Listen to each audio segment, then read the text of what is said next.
Hey guys, it's Colette again. It's day 2 of our wine grotto project, and as you can see, I've got my first coat of my base color on the walls, just about to start coat 2.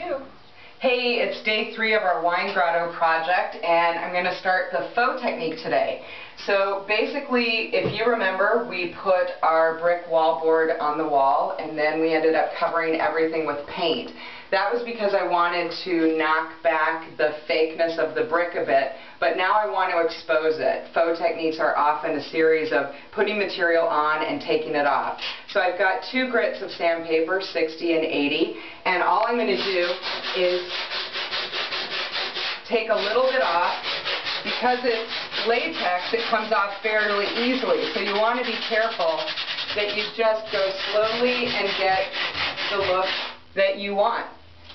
We'll be back in a few minutes with the next step. So I've removed as much of the paint off the faux brick that I want, and now it's time to glaze.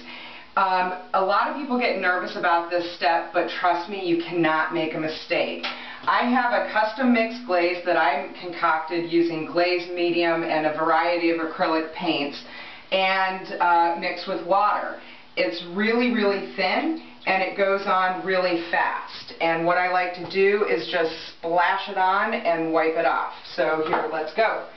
When I'm thinking about faux painting, I try to think about how dirt and grime, because that's the look we're going for, happens in real life. And it always has a darker consistency at the corners and at the ceiling.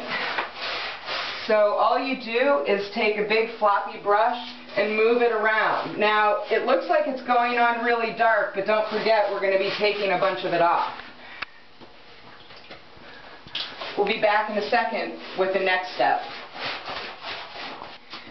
So I've got my glazed medium covering my wall completely. It's scary looking, I know, but now I'm taking a rag that I've saturated with some of the glaze and I'm going to start taking it off. Again, we're going for an overall grime effect, and what I like doing is just rubbing so that the glaze stays in the plaster technique and effect that we're doing, but that we take the bulk of it off the actual brick.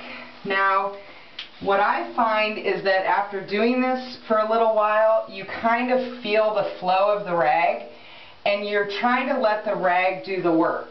Don't force it, and if you find you're not taking enough material off, you can always get a clean rag. But, and if you don't get a clean rag periodically, the glaze will get darker and darker. So, stay tuned. Now is I mixed just a little bit of dark paint with some glaze. I have my base coat, my glaze coat, and now I'm just doing some highlights and lowlights to make the brick really pop. You can see what I've done over here, augmenting with cracks to really take the look over the top. Stay tuned, we're almost done.